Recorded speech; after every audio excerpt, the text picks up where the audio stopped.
La version 10 OX de Wondershare Filmora vient avec 6 nouvelles fonctionnalités très importantes qui vont vous permettre de créer rapidement des vidéos incroyables et amusantes. Pour en savoir plus, continuez à regarder la vidéo. Filmora est le logiciel le plus simple à utiliser.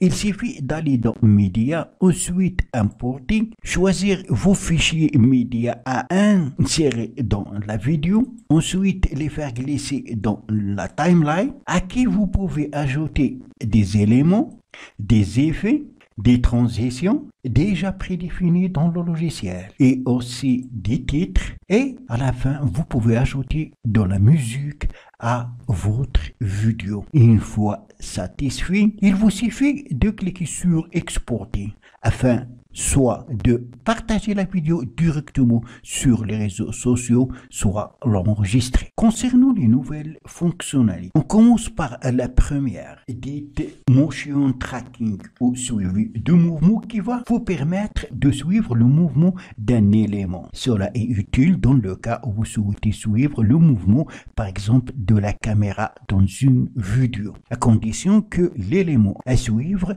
doit apparaître le long de clip concerné. Pour ce faire, on fait double-clic sur clip concerné. Ensuite, on clique sur suivi de mouvement. Une boîte de sélection va apparaître, mais il faut placer ici la tête de lecteur là où vous souhaitez commencer à suivre l'élément. La boîte de sélection que vous pouvez cliquer dessus pour redimensionner, et il faut la mettre au centre de l'élément à suivre. Une fois terminé, il vous reste de cliquer sur commencer le suivi. Et voilà, comme vous remarquez, vous pouvez remplacer la boîte de sélection soit par un texte que vous pouvez ajouter à partir du titre, ou à importer une image à partir de votre disque dur. Pour ce faire, cliquez ici, importer depuis l'ordinateur. Je vais choisir ce logo. Voilà. Enfin, OK, on va tester. Voilà, comme vous remarquez, c'est utile et très pratique. La deuxième fonctionnalité, c'est le keyframing ou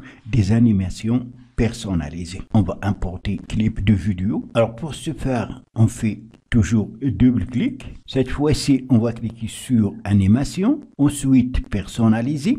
Vous allez mettre la tête là où vous souhaitez commencer l'animation. Ensuite, cliquez sur ajouter pour insérer un point. Voilà, vous allez remarquer que le point a été ajouté ici. Alors, vous allez déplacer la tête des lecteurs, par exemple jusqu'ici, et il faut ajouter un autre point. Donc, il suffit de cliquer sur ajouter. Donc, voilà, j'ai ici 2 points et je souhaite ajouter une animation entre ces 2 points. Vous pouvez soit faire pivoter la vidéo, agir sur l'échelle, ça veut dire zoomer, comme vous pouvez agir sur le passé. Nous, on va utiliser donc l'échelle, on va zoomer plus.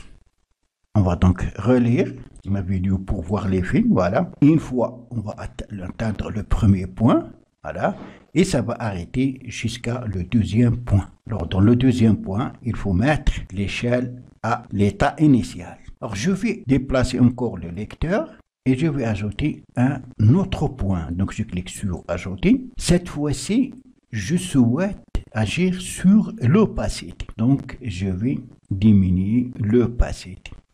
Donc, je vais relire. Voilà, l'opacité qui diminue. À la fin, il faut remettre l'opacité à 100%, à son état initial. Vous pouvez aussi déplacer un objet. Là, pour ce faire, on va placer la tête ici. On va cliquer sur OK pour appliquer donc les modifications. On va importer un autre média. À partir de celui-là, je le prolonge à partir de là. Alors, je vais créer un premier point. Je déplace le lecteur. Par exemple, là, je vais créer un premier point. Pour ce faire, donc, je sélectionne la partie de la vidéo concernée. Il s'agit donc de la photo. Je sélectionne la photo. Double-clic. Ensuite, animation, comme on a fait, personnaliser. Je vais ajouter un premier point. Je déplace donc le curseur. Afin de créer un deuxième point, on va créer un deuxième point. Alors, qu'est-ce que ça va passer entre ces 2 points? Je vais essayer de déplacer, et donc redimensionner l'image et la faire déplacer. Voilà, on va relire la vidéo. Voilà, donc le premier point, voilà l'élément qui commence à se déplacer. Je crois que vous avez bien compris le keyframing ou mouvement des images à clé. Ça va vous permettre d'ajouter des animations en utilisant des points. Vous pouvez parcourir les points que vous avez ajoutés. Il suffit de cliquer ici, supprimer le point que je viens d'ajouter. Je teindre le premier point et le supprimer. Chose si je souhaite supprimer les points que j'ai ajoutés sur l'autre partie de la vidéo. Premier, déplacer et ainsi de suite. Donc ça c'est très utile. Cette fonctionnalité va vous permettre bien sûr d'ajouter des effets d'animation splendides dans vos vidéos. La troisième fonctionnalité c'est Audio Ducking qui va vous permettre d'atténuer un morceau d'audio pour démarquer l'autre. Cela vous pouvez l'utiliser quand vous avez une vidéo avec deux pistes d'audio ou de musique. Voilà, j'ai ici une vidéo qui contient déjà de la musique et je vais ajouter une autre piste de musique. Voilà. J'ai ici deux morceaux de musique. Vous pouvez atténuer un morceau pour démarquer l'autre morceau. Ça veut dire que vous pouvez atténuer un morceau pour que votre dialogue se démarque. Pour ce faire, cliquez sur le morceau de la vidéo concerné, double-clic dessus et ce menu va apparaître. Cette fois-ci, vous allez cliquer sur Audio et voilà, atténuation.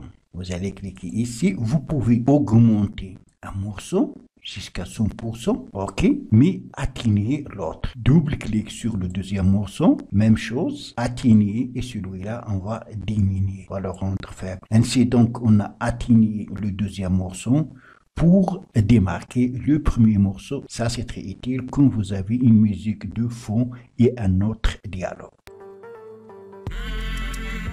La quatrième fonctionnalité, c'est Color Watch ou correspondance de couleurs. J'ai ici donc deux clips de vidéo. Le premier clip et voilà le deuxième clip. Clic droit sur le deuxième clip. Ensuite, je clique sur correspondance des couleurs. Sélectionner. Ça veut dire que je vais appliquer la couleur des premiers clips automatiquement sur le deuxième. Pour ce faire, il suffit que je clique sur correspondance. Je peux personnaliser le niveau. Est-ce que c'est à 100%, à 50%? Je laisse à 100% et enfin, je clique sur OK. On va voir le premier clip et voilà, deuxième clip après la couleur des premiers clips. Ça est utile, ça va vous permettre d'ajouter automatiquement des couleurs correspondantes. La cinquième fonctionnalité, c'est que vous pouvez personnaliser les raccourcis clavier. Pour ce faire, vous allez dans Fichier, ensuite Raccourcis clavier. Vous avez ici donc les raccourcis clavier par défaut que vous pouvez bien sûr modifier. Il suffit de le supprimer. Ensuite, cliquez sur CTRL plus la lettre que vous souhaitez appliquer. Il ne vous reste que cliquer sur OK. Pour ouvrir le projet existant, il suffit de cliquer sur CTRL plus H. Sixième fonctionnalité, vous pouvez mettre l'éditeur soit en mode sombre, soit en mode clair. Pour ce faire, vous allez dans Fichier, Préférences et dans Préférences, vous avez Apparence, mode clair ou cliquez ici et changez mode sombre. OK.